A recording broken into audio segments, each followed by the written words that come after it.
tanggal 26 dan 27 Januari ini, insya Allah di Ahad dan Senin akan digelar Musyawarah Wilayah ke-14 Al-Wasliyah Sumatera Utara. Muktamar 2021, anggaran dasar kita kemudian mensyaratkan mekanisme pemilihan ketua dan pengurus Al-Wasliyah itu dilakukan lewat formatur. Formatur, oke. Jadi artinya tidak ada lagi pencalonan ketua untuk menjadi ketua pengurus wilayah, daerah, cabang maupun ranting. Semuanya diserahkan kepada mekanisme formatur. Kita berhasil paling tidak pertama mensertifikasi tanah dan bangunan kantor PW Al-Wasliyah Sumatera Utara. Kantor PW Al-Wasliyah Sumatera Utara. Sebelumnya ini kan Ustaz Hamzah belum ada sertifikatnya dan tentu kita berterima kasihlah kepada tahun 2021 Madrasah Aliyah, SMA dan SMK kita yang totalnya berjumlah 94 itu yang mendapatkan akreditasi A itu baru 11. 2024 itu sudah di angka 24. Alhamdulillah. Artinya ada pencapaian 100% lebih. 100% lebih.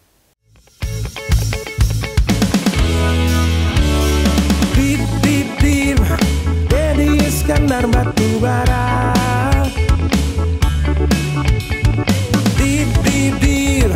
Dedi Iskandar Batubara. Satukan langkah untuk Indonesia dan hidup itu adalah ibadah. Dim Dedi Iskandar Batubara.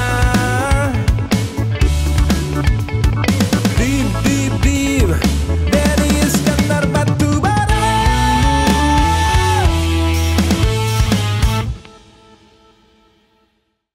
Assalamualaikum warahmatullahi wabarakatuh. Alhamdulillah pada sore hari ini sahabat DIB Institute dimanapun Anda berada, kali ini bersama saya Hamzah Manurung yang akan membawakan acara di channel YouTube-nya DIB Institute. Baik, hari ini kita akan membahas tentang seputar Musyawarah Wilayah Al-Jamiatul Wasliyah Provinsi Sumatera Utara, di mana hadir pada sore yang berbahagia ini yaitu Dr. Haji Dedi Iskandar Batubara yang sekaligus menjadi Ketua Pimpinan Wilayah Al-Jamiatul Wasliyah Provinsi Sumatera Utara. Baik, Assalamualaikum Ustadz Dedi. Waalaikumsalam warahmatullahi wabarakatuh. Gimana kabarnya, sehat kan? Alhamdulillah. Alhamdulillah. Sehat Pak Hamzah. Kita bincang-bincang ringan aja ya Ustadz ya. Siap, insya Allah. Ada beberapa ini yang mau kita tanya seputar musyawarah wilayah ya, mungkin juga nanti terkait dengan kegiatan-kegiatan Al-Wasliyah yang selama ini Ustadz pimpin. Iya. Mungkin pertanyaan pertama kalau bisa kira-kira gimana nih persiapan Muswil? Oh ya, insya Allah dengan telah dibentuknya panitia pelaksana dan hari ini semua sedang melakukan pekerjaan persiapan pelaksanaan. Tanggal 26 dan 27 Januari ini insya Allah di Ahad dan Senin akan digelar Musyawarah Wilayah ke-14 Al-Wasliyah Sumatera Utara.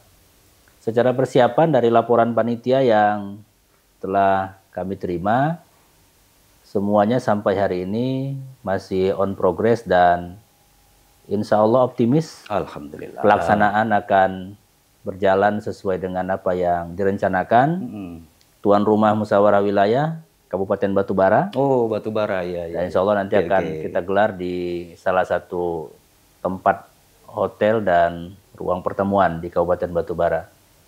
Peserta yang akan menjadi peserta penuh dalam kegiatan musyawarah wilayah sebagaimana diatur di anggaran dasar ini adalah pengurus wilayah Al-Wasliyah Sumatera Utara, pengurus daerah Kabupaten Kota Al-Wasliyah Sumatera Utara, dan pengurus cabang. Oh, pengurus cabang juga Ustadz ya? Termasuk pengurus cabang dan juga pimpinan wilayah organisasi bahagian. Oke.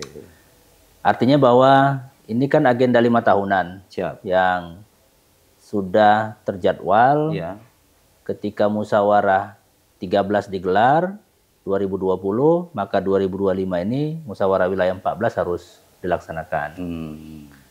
Kita tentu saja berharap doa dan dukungan lah dari semua warga Wasliyah dan masyarakat Sumatera Utara. Mudah-mudahan musyawarah wilayah yang punya 3 agenda pokok. Pertama, memilih kepengurusan yang baru, kemudian yang kedua menetapkan program kerja 5 tahun ke depan, dan yang ketiga mengeluarkan rekomendasi terkait dengan hal-hal yang dipandang perlu untuk disampaikan oleh Al-Wasliyah. Saya kira seperti itu. Seperti itu. Oke, baik. Jadi sudah sangat siap lah Ketua ya. Kalau panitia insya Allah kayaknya semuanya sudah sangat siap. Kebetulan ketua panitianya kan juga sekretaris pengurus wilayah Al-Wasliyah Sumatera Utara, Ustadz Haji Alim Nur Nasution. Dibantu dengan teman-teman yang lain, saya melihat dan saya punya keyakinan bahwa ini insya Allah akan berjalan dengan baik sebagaimana yang direncanakan. Baik Ustadz. Saya melihat kemajuan cukup signifikan nih ketika Ustadz Dedi menjadi ketua Al-Wasliyah Sumatera Utara. Kira-kira bisa diceritakan nggak ya keberhasilan? Kan ini perlu juga kita sampaikan kepada khususnya warga Wasliyah kan begitu, seperti apa kemajuan-kemajuan yang sudah dicapai oleh pengurus saat ini. Kira-kira gimana Ustaz? Makasih Ustaz Hamzah. Jadi tentu dalam menjalankan semua rencana dalam 5 tahun ini kan saya tidak sendiri. Saya dibantu oleh begitu banyak sumber daya dengan latar belakang pendidikan, pengalaman, background yang beraneka ragam. Visi akselerasi yang kita canangkan di Muswil 13 2020 yang lalu itu kan tidak mungkin secara personal saya sendiri yang mengimplementasikannya. Saya harus akui bahwa kalau dalam perspektif dan penilaian banyak orang di luar kita mencapai keberhasilan, tentu itu karena kerjasama. Jadi itu karena tim yang saya kira saling mensupport, saling mendukung, saling menutupi kekurangan, saling memberikan bantuan dan sebagainya. Memang ada 3 hal pokok yang kita canangkan sejak 2020 dengan visi akselerasi kita. Tidak keluar dari amal ittifaqnya Al-Wasliyah. Kita konsen untuk menata dan memperbaiki pendidikan kita, meningkatkan prestasi-prestasi dan capaian-capaian. Kalau pada periode yang lalu barangkali belum bisa diwujudkan, maka pada periode ini dalam catatan yang disampaikan oleh Majelis Pendidikan misalkan, tahun 2021 Madrasah Aliyah, SMA dan SMK kita yang totalnya berjumlah 94 itu, yang mendapatkan akreditasi A itu baru 11. 2024 itu sudah di angka 24. Alhamdulillah. Artinya ada pencapaian 100% lebih. 100% lebih. Itu kan ukuran yang kemudian bisa kita jadikan sebagai alasan kenapa kemudian kita boleh menyebut kita berhasil dalam akselerasi di bidang pendidikan. Kemudian secara infrastruktur juga saya kira cukup banyak sekolah dan madrasah kita sepanjang kurun waktu 4 dan 5 tahun ini yang dibantu oleh pemerintah pembangunan fisiknya. Artinya secara fisik dari waktu ke waktu baik secara swadaya dan mandiri maupun lewat bantuan pemerintah dan CSR itu sudah semakin baik. Kualitas guru-guru kita juga saya kira dari waktu ke waktu itu semakin baik. Tidak kurang ada 1.701 guru kita yang mengajar di SLTA sederajat dengan jumlah siswa sekitar 20.000 siswa kita yang tingkat SLTA. Dan dengan seringnya saya kira Majelis Pendidikan melakukan pelatihan, diklat, dan peningkatan kualitas SDM kita, saya melihat pencapaian-pencapaian yang dihasilkan itu juga bisa disaksikan oleh banyak orang. Itu untuk pendidikan. Ya, walaupun menurut saya kita masih perlu percepatan-percepatan karena banyak sekali harapan agar pendidikan Wasliyah ini dengan kekhasannya itu tetap dipertahankan dan kemudian target-target seperti yang pernah dicapai pada era-era terdahulu itu kemudian bisa kembali diwujudkan. Misalkan dengan penekanan pembelajaran kitab-kitab kuning. Kemudian peningkatan pada aspek-aspek pendidikan formal lainnya, saya kira begitu. Kemudian yang kedua, akselerasi dalam bidang dakwah. Kita ketika mulai menjabat itu kan 2020 ya, kepengurusan kita ini. Dan itu kan COVID. Betul. Jadi praktis 1 tahun atau hampir 2 tahun, itu aktivitas yang kita lakukan di luar ruangan itu sangat terbatas. Sehingga kita banyak menggunakan media digital. Dan itu yang kemudian membuat kepengurusan hari ini melihat bahwa akselerasi dakwah kita ini dari dakwah konvensional yang biasanya kita lakukan selama hari ini, kita geser ke dakwah digital. Sehingga kemudian lahirlah AW Studio dengan siaran AW Sumut channelnya. Yang sampai hari ini saya kira masih terus berjalan, sudah tahun yang kelima ini. Dan secara kontinu setiap hari ada saja yang kemudian dijadikan tema-tema untuk dakwah itu. Kemampuan meng-create dakwah digital ini oleh SDM kita ternyata yang di awal, saya juga di awal waktu itu sempat ragu juga ini bisa atau tidak ini, Ustaz Hamzah. Tapi alhamdulillah ternyata potensi kita yang ada ini ternyata cukup handal lah.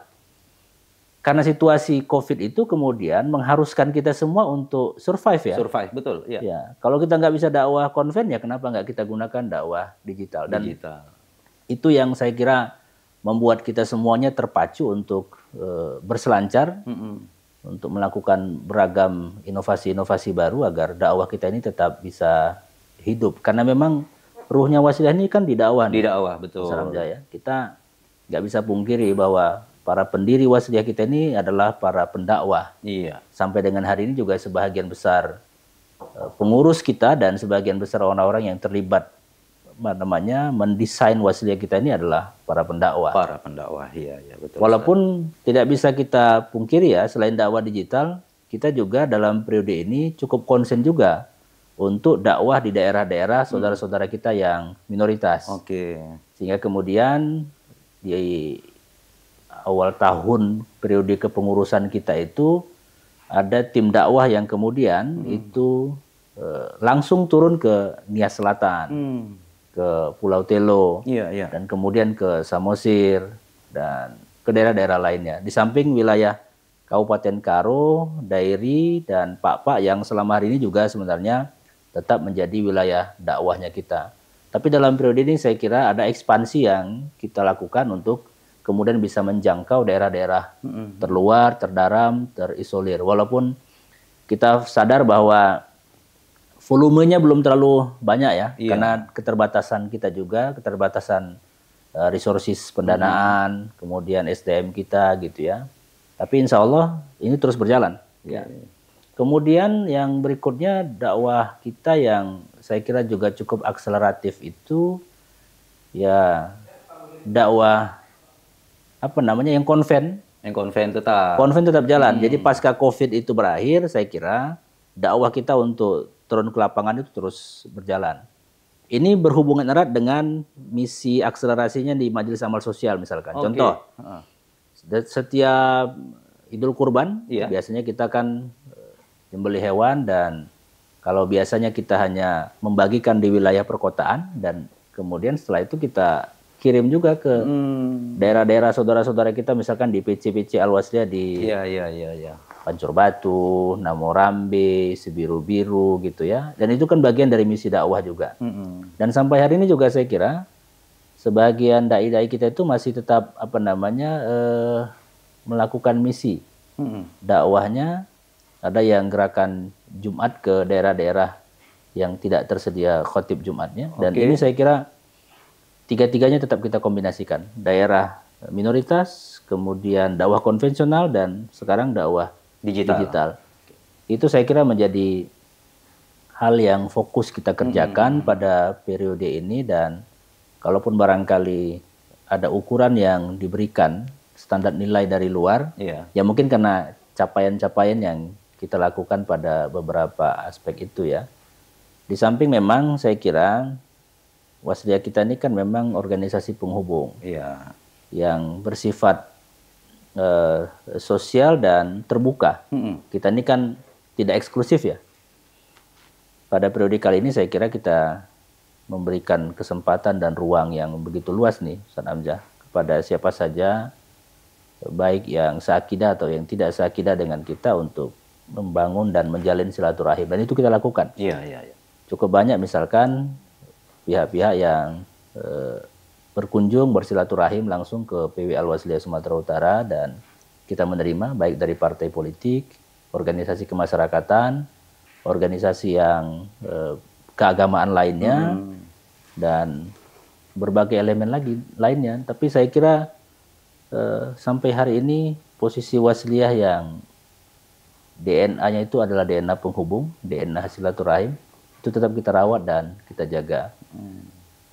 Dan semua aktivitas kita itu memang kita beritakan lewat media kita, baik media sosial maupun media konvensional kita. Itu yang saya kira juga memberikan informasi yang cukup padat mungkin ke publik bahwa kita itu punya banyak sekali kegiatan dan program. Karena memang semua yang kita lakukan itu kita publikasikan. Iya. Kira-kira begitu. Termasuk kabarnya Ustadz ini ya, aset-aset kita mulai ditertibkan, kemudian disertifikasi, begitu Ustadz ya kabarnya ya? Alhamdulillah, ini berkat bantuan teman-teman dari Badan Aset dan Registrasi, Badan Verifikasi, Registrasi dan Pemberdayaan Aset Wakaf Al-Wasliyah Sumatera Utara. Kita berhasil paling tidak pertama mensertifikasi tanah dan bangunan kantor PW Al-Wasliyah Sumatera Utara. Kantor PW Al-Wasliyah Sumatera Utara. Sebelumnya ini kan Ustaz Hamzah belum ada sertifikatnya dan kita berterima kasihlah kepada BPN, pemerintah Kota Medan, termasuk Pak Camat, Pak Lurah, Pak Kepala Lingkungan yang saya kira besar kecil peran semuanya saya kira ikut membantu karena berkat mereka juga.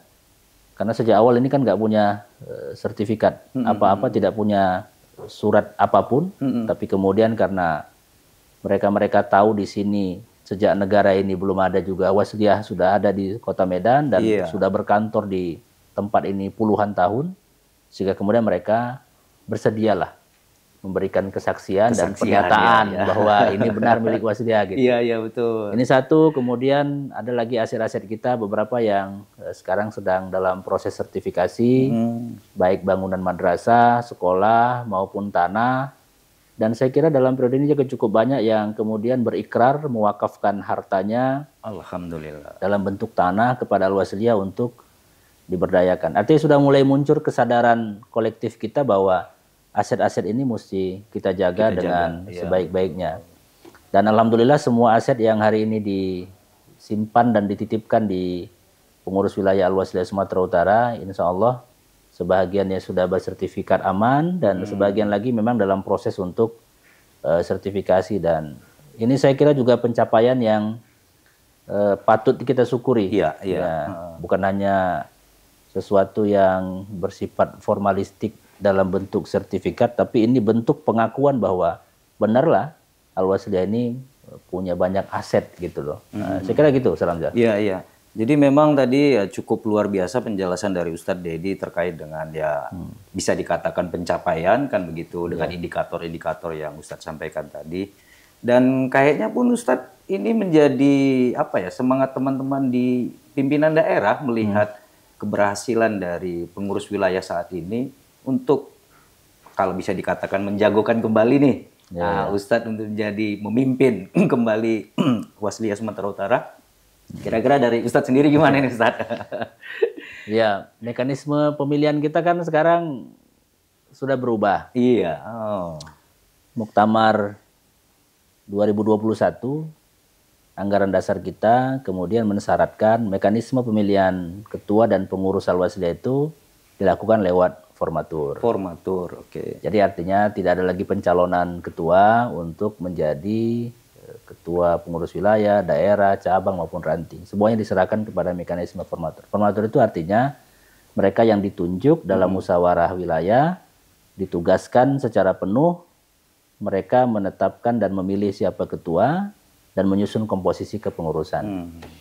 saya menyerahkan sepenuhnya mandat ini kembali kepada musyawarah wilayah 14, tentu kepada tim formatur. Kalau nanti formatur kemudian mengamanahkan kembali kepada kita dan teman-teman untuk mengurusin Al-Wasliyah Sumatera Utara, tentu kita insya Allah siap. Ya, alhamdulillah. Dan saya kira pengurus daerah sebagai pemilik suara dalam musyawarah wilayah tentu sudah punya pesan-pesan ya di Muswil nanti yang harus diwujudkan oleh pengurus wilayah yang akan datang. Jadi saya berterima kasih memang kepada pengurus daerah se-Sumatera Utara yang saya kira memberikan respon positif bukan hanya kepada pribadi tapi kepada kolektif kolegialnya pengurus wilayah hari ini atas apa yang sudah kita capai, dan tentu kita juga berterima kasih kalau kemudian amanah ini kembali dititipkan kepada kita semua. Tapi sekaligus juga kita harus minta maaf. Karena cukup banyak juga, Ustaz Hamzah, pekerjaan rumah yang belum bisa kita selesaikan kan. Iya. Contoh misalkan ada sekolah-sekolah kita yang berharap bisa selesai secara fisik bangunannya pada periode ini belum mampu kita tuntaskan. Kemudian ada problem-problem internal di organisasi yang sepanjang periode ini mungkin terjadi gitu ya, ada konflik dan lain sebagainya. Itu kan juga bagian dari, saya sebutlah itu bagian dari kegagalan kita juga untuk mengelola mandat yang diberikan oleh Muswil 13 itu. Tapi ya sebagai manusia biasa tentu kita ini kan yang ngurusin Wasliyah ini bukan orang yang sempurna kan. Jadi tentu tetap saja ada kekurangan-kekurangan pada beberapa sisi. Dan itu yang saya kira patut untuk kita evaluasi. Kalau ada hal-hal yang baik tentu akan kita teruskan.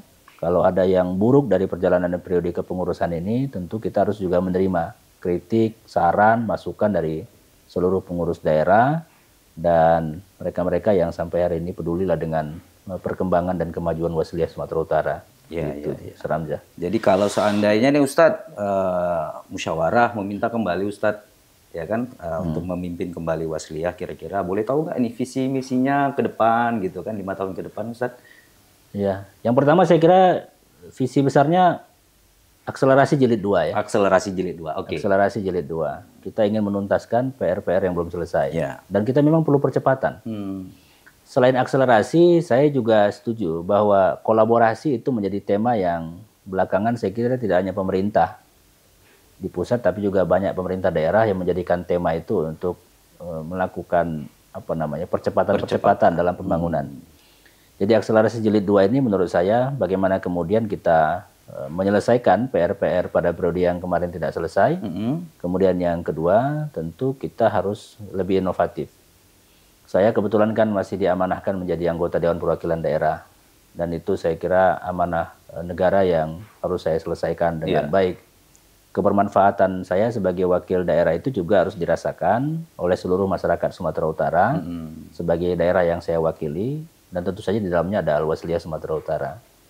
Meskipun barangkali orang banyak melihat kewenangan yang dimiliki oleh Dewan Perwakilan Daerah itu tidak sama dengan Dewan Perwakilan Rakyat, tapi saya kira sebagai representasi daerah, kehadirannya tetap menjadi bagian yang tidak bisa dipisahkan dari pembangunan bangsa dan negara ini.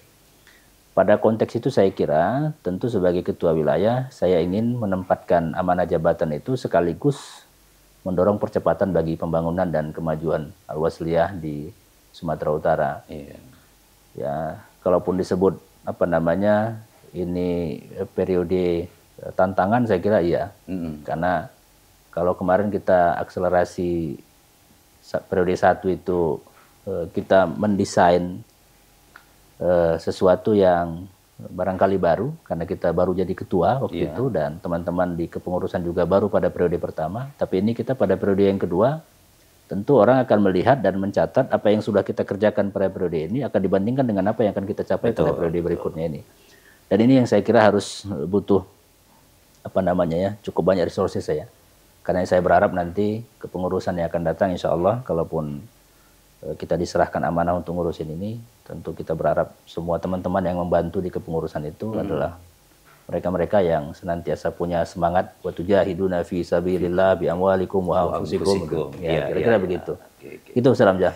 Baik Ustadz, terima kasih nih atas penjelasan dari beberapa mungkin yang saya tanyakan terkait dengan Muswil, dengan pencapaian-pencapaiannya. Ya doa kita semua, mudah-mudahan Muswil ke depan nanti berjalan dengan lancar, sukses sesuai dengan harapan kita bersama-sama. Amin. Terima kasih nih Ustadz. Terima kasih banyak Ustaz Hamzah. Ya. Insyaallah. Baik pemirsa, ketemu lagi nanti dengan tema-tema yang menarik, tentunya juga dengan narasumber lainnya yang menarik juga tentunya di channel YouTube-nya DIB Institute. Demikian, Assalamualaikum warahmatullahi wabarakatuh. Waalaikumsalam warahmatullahi wabarakatuh.